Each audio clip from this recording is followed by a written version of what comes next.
we've really been through almost a year of online school. I've graduated high school over Zoom. I'm probably going to graduate from college over Zoom. I've just resigned myself to this terrible lifestyle. But there are a couple of ways to make it better. Today I'm going to be sharing with you a couple of hacks / just like tips in general about how to stay focused and pay attention and not be distracted and unproductive. I promise these are going to be unique and genuinely helpful hacks and not just the basic, like find a quiet place to study, ooh woo. So enough of me complaining, let's just jump right in.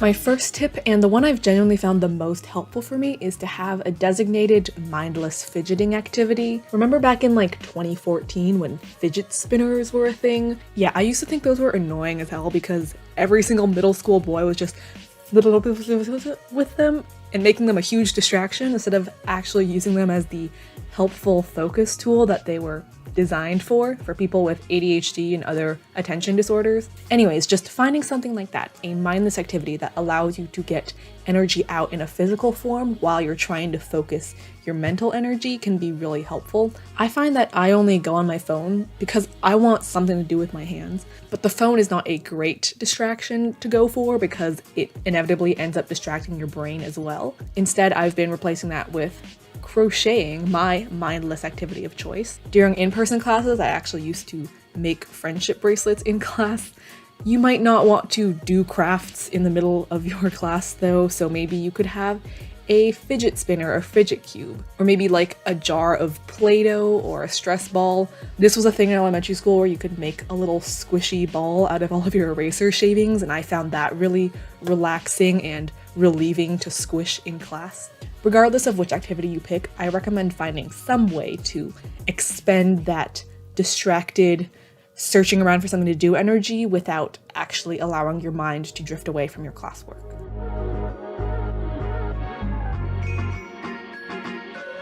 Tip 2, even if you have recorded lectures, I would still generally recommend you attend the synchronous lectures.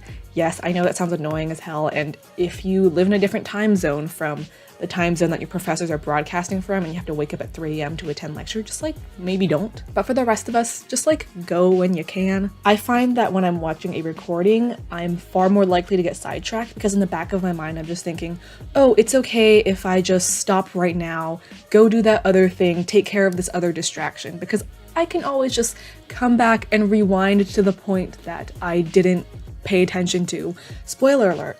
You are not going to do that. But even if you do, you're still wasting your time because you have to watch for an extra amount of time on top of the amount you already watched the first time. So maybe just go to the Zoom call, especially because it allows you to do 2 other things that will help you stay focused. One of which is to turn your camera on. Yes, I know it's super awkward and especially a problem if your Wi-Fi speed just sucks. It makes Zoom crash and everything, so like take this tip with a grain of salt, a little bit of spice.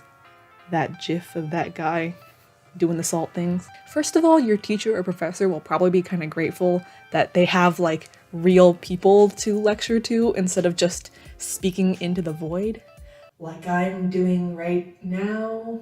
And it introduces that sense of social pressure and social accountability that usually will make you actually pay attention in a real live class. Like when I think about why don't I just go on my phone and do nothing in the middle of a lecture hall? Sure, I want to say it's because I'm a good student and I wouldn't get distracted. I pay attention to the intellectual things, but like it's realistically because everyone in the row behind me can see it if I'm going on YouTube. And similarly, having your camera on, even though you can kind of sort of hide when you're going on a different tab, it still makes it feel like everyone can see what you're doing. I honestly feel like most of the things we do in person that we just can't seem to do online are motivated by this sense of social pressure. So manufacture your own artificial social pressure.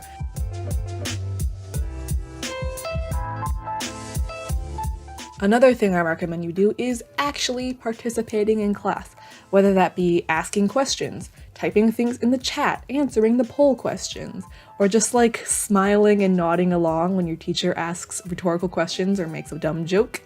Because one, your teacher will like you a little bit more and maybe they'll be a little bit more lenient in grading you. And it also feels like your teacher and your fellow students know you're there and start to kind of expect you to be there. Turning your camera off and not giving any indication that you've ever been there at all can kind of feel a lot easier than subjecting yourself to like participating, but it starts to make the learning experience, which should be pretty interactive, feel like one of those massive online open courses like Coursera or edX, which have significantly lower completion rates than like an actual university course for a reason, because there isn't that social pressure to show up and pay attention.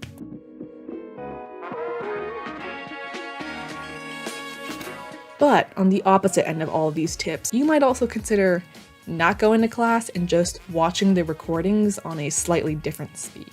This tip might be really helpful for you if, one, your professor just is the real Slim Shady and is speaking at 1,000 miles per hour, or conversely, it can be super helpful if your professor, okay, I don't want to be like ageist, but it's definitely old professors who do this, who talk at this pace, and it's just not possible to pay attention when they're talking that slowly. That's why I find podcasts so much easier to listen to and pay attention to when they're on 1.25 times speed or sometimes 1.5 times speed. Maybe you have my video on 2 times speed right now, although I'd be very impressed if you could listen along and still understand everything at 2 times speed. So doing the same thing to your lectures can just make it that much easier to follow along.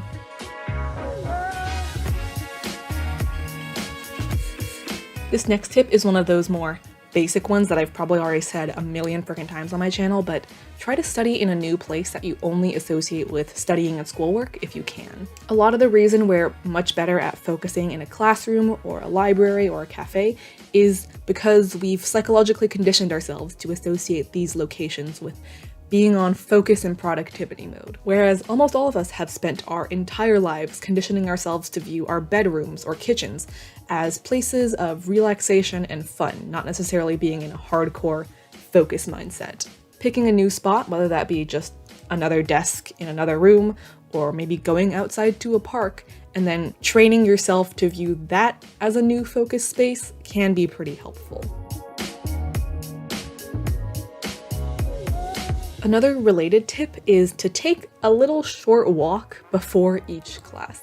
One, it kind of simulates that experience of like walking to class, and just playing those sort of mind games with myself kind of helps convince me that I'm not just sitting in my room all day and that I'm actually going to class, especially if you don't have enough space to do the previous tip of making a new spot exclusively for studying. It can be a kind of smaller trick to recontextualize yourself.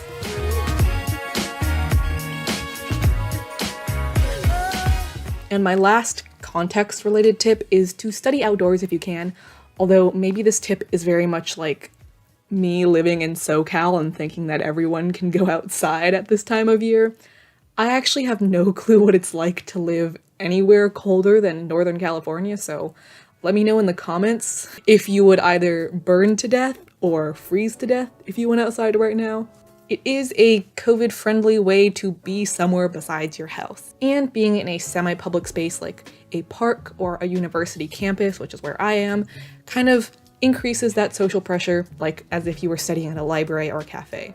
Even though there's not the same level of pressure as there is in a lecture hall or classroom where like people know that you're supposed to be learning, it still kind of feels like, oh, if I'm just sitting on my phone while I have an essay open on my laptop, the people walking by are gonna be like, what the heck is she doing? Why isn't she doing her schoolwork?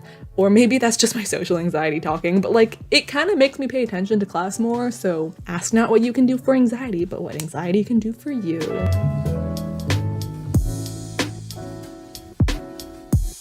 Something else you can do for both Zoom classes and recorded video lectures is to go in full screen mode.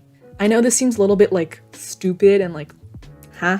But having it on full screen mode means it takes you an extra click to go on another tab, and just increasing the amount of effort it takes you to get distracted is helpful. These tiny, tiny barriers just take advantage of your laziness whenever possible, and we are all biologically built to be lazy and expend as little energy as possible, so take advantage of that when you can.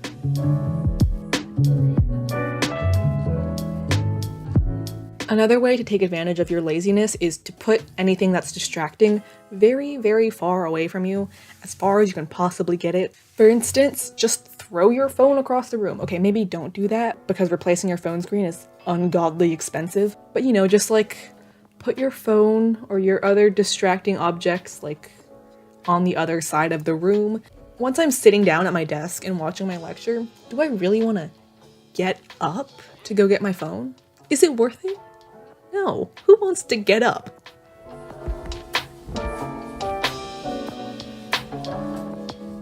Another thing I recommend is to take paper notes instead of typing on your laptop. Or you could use an iPad, but the gist is to have a separation between the device you use to look at the lecture and what you're writing on to take notes. That way it removes the need for you to minimize or exit your lecture and go on another tab to write things down, and therefore decreases the level of temptation you might feel to just open another little background tab and like go on Pinterest.